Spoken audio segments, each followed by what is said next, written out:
नमस्कार, मैं हूं संगीता राय। पूर्वांचल एक्सप्रेस न्यूज के इस वेब पोर्टल में आपका स्वागत है। आइए देखते हैं हमारे संवाददाता राम सकल यादव की यह विशेष रिपोर्ट।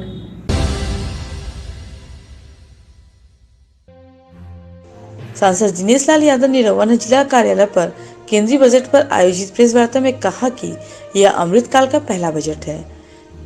यह गांव गरीबों, किसानों, आदिवासियों, महिलाओं, युवाओं, शोषितों, वंचितों, दिव्यांगजनों, आर्थिक रूप से पिछड़ों तथा मध्यम वर्ग के लोगों को सशक्त और सक्षम बनाने वाला बजट है। उन्होंने कहा कि आजमगढ़ में अंतर्राष्ट्रीय एयरपोर्ट के लिए भूमि अधिग्रहण पर रोक लगा दी गई है।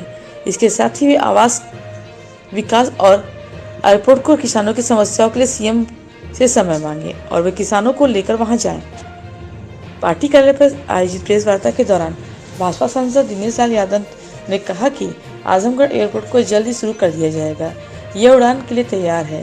जल नागरिक उड्डयन विभाग के अधिकारी जैसे ही उसका निरीक्षण कर लेते हैं, उसके बाद अगले महीने से उड़ान शुरू हो जाएगा। इसके साथ ही आजमगढ़ के इंटरनेशनल एयरपोर्ट के लिए सीएम योगी से बात की जा रही है, जिसके बाद एयरपोर्ट के विस्तारीकरण के लिए भूमि अधिग्रहण की कार्रवाई रोक दी गई है। उन्होंने कहा कि जनपद में खराब सड़कों की जांच के लिए डीएम से वार्ता की गई। यह स्पष्ट कर दिया गया कि जांच की जाए, जांच के बाद दोषियों के खिलाफ कार्रवाई की जाए। आजमगढ़ जनपद में कागजों पर सड़क बनाने के मामले में अब तक दोषियों पर कार्रवाई न होने के सवाल पर सांसद निरवा ने कहा कि दोषियों पर कार्रवाई होगी। इसके संबंध में विभाग से जांच रिपोर्ट मांगेंगे। सबसे अच्छी बात यह है कि पूरा देश जो है वो जश्न मना रहा है इस बात के लिए कि जो बजट आया है वो इस अमृत काल के प्रथम चरण में ये बजट जो है हमें दिखाता है कि हमारा आने वाला भविष्य कैसा होगा, किस तरह से हमारा भारत आत्मनिर्भर भारत बनेगा और उसके लिए किस तरह से हर क्षेत्र को ध्यान में रखते हुए ये बजट लाया गया है। और सबसे बड़ी बात यह है कि मातृशक्ति का स्वरूप है हमारे वित्त मंत्री जी श्रीमती निर्मला सीतारमण जी। तो जैसे एक माँ घर का बजट बनाती है और घर को कैसे चलाना है उसका ध्यान रखती हैं, ठीक उसी तरह से उन्होंने ध्यान रखते हुए कि हमारा जो भारत है उसका बजट कैसा होना चाहिए कि सबको उसका लाभ मिले, हर परिवार के सदस्य को लाभ मिले और परिवार आगे भी कैसे बढ़े, परिवार मजबूत भी कैसे हो, तरक्की भी कैसे करे, ये भी ध्यान में रखा गया है। और जब हम ये बजट देखते हैं तो हमको सबको ये बात समझ में आती है कि जैसे महिला सशक्तिकरण के लिए जो विशेष रूप से इस बजट में प्रावधान किया गया है वो इस बजट की सबसे बढ़िया बात दिखती है, क्योंकि अगर महिला जो है वो सशक्त होंगी, अगर वो आत्मनिर्भर होंगी तो निश्चित रूप से हमारा देश जो है लगातार तरक्की करेगा, आगे बढ़ेगा। उसके बाद जो दूसरी जो सबसे मुख्य बात है वह युवाओं के लिए, युवाओं को और साथ में जो कृषि को जोड़ते हुए एक बहुत ही बढ़िया प्रावधान लाया गया। कृषि के क्षेत्र में आपको अगर कुछ भी स्टार्टअप करना है, जैसे लोगों को रहता था कि भाई हम किसान के बच्चे हैं, हम गांव में रहने वाले हैं, हम कहां से रोजगार पाएं, तो उनके लिए प्रावधान आया है कि आप जो है गांव में रह के कृषि क्षेत्र में अगर कुछ स्टार्ट करना चाहते हैं तो सरकार आपको योगदान देगी, सरकार आपको सहयोग करेगी और आप अच्छा उसका लाभ उठा सकते हैं। आप अपने गांव में रह के और कृषि क्षेत्र के लिए सिर्फ स्टार्टअप के लिए हम इस सरकार में ये नहीं देख रहे हैं कि सिर्फ सहयोग ही दे रहे हैं, उसके साथ में एक ऐसा बाजार भी क्रिएट किया गया है जहां जैसे मिलेट्स ईयर मनाया जा रहा है, जो मोटा अनाज जिसको अब श्री अन्न का नाम दिया गया है, वो आप अपने देश में जो सबसे ज्यादा पैदा करने वाला देश हमारा भारत देश है। देखिए, मैं आप लोगों को ना एयरपोर्ट के बारे में एक बहुत ही अच्छी खुशखबरी दे रहा हूं। डोमेस्टिक एयरपोर्ट हमारा बनके तैयार है।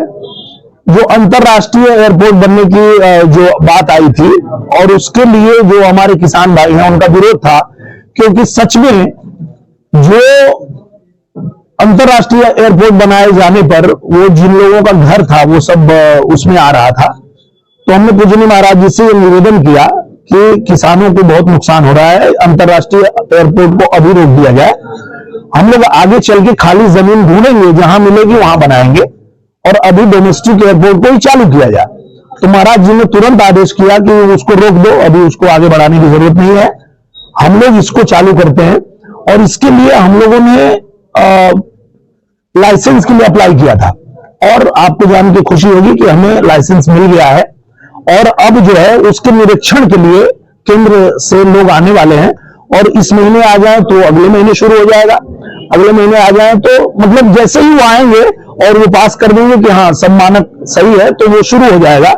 और अगर उसमें थोड़ी भी देरी होगी तो मैं अभी 13 तारीख से जो हम लोगों का सत्र चालू होगा, तो मैं विभाग में जाकर के जितना तेजी से उसको काम करा के और जल्दी से जल्दी चालू कराने का काम करूंगा।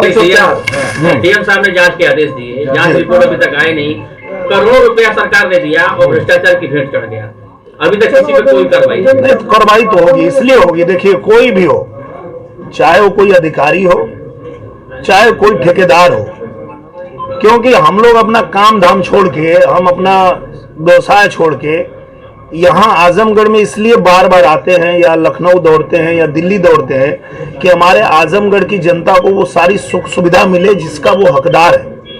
और वो हर मंत्रालय, हर विभाग अगर आजमगढ़ को दे रहा है, और आजमगढ़ को सुविधा जो भी नहीं पहुंचने देगा, चाहे वो अधिकारी हो चाहे ठेकेदार हो, तो बचेगा नहीं, इसमें कोई दो राय नहीं है। लेकिन नवंबर से जांच पेंडिंग है सर, तो उस पर कब तक हो जाएगी कार्रवाई? तो मैं इस पे अभी आपने संज्ञान में लाया मेरे, मैं तो यही जानता हूँ कि जांच सड़कों के डीएम के कहने पर सीडीओ ने जांच कराई थी बीडीओ लोगों से जी, तो पीडब्ल्यूडी ने कहा कि ये जांच गलत है। अच्छा। जो हमारे मानक जो होना चाहिए, हमने पैचिंग कराई है, सब कुछ कराई, तो डीएम ने 3 अतिरिक्त स्टाफ मजिस्ट्रेट को और ग्रामीण अभियंत्रण के एक्सचेंज को दी है जी। जमाना हो गया, अब इसकी रिपोर्ट नहीं आई। हम मांगेंगे, उनसे रिपोर्ट मांगेंगे, और अगर वो रिपोर्ट नहीं देंगे तो हम उन पे भी जांच बैठवाएंगे। और बहुत से ऐसे सड़कें जो पास हैं, जी, पैसा उनका रिलीज हो गया है, लेकिन काम अभी शुरू नहीं। शहर की सड़क की क्या स्थिति होगी? मुझे लगता है कि उसके आपका खास तौर पे आप हाँ, हम लोगों ने क्या किया है कि आजमगढ़ में कोई भी जो भी सड़कें बननी थी, सब हमने लिख के दिया विभाग को, और विभाग से पास भी हुआ है। अगर टेंडर की प्रक्रिया में फंसा होगा या कहीं भी रुका होगा तो उसको हम लोग आगे बढ़वाएंगे, और जल्दी से जल्दी, मुझे लगता है ये जो मार्च के बाद वाला समय है, इसी समय में तेजी से कार्य होता है, ये सब आप लोग भी जानते हैं।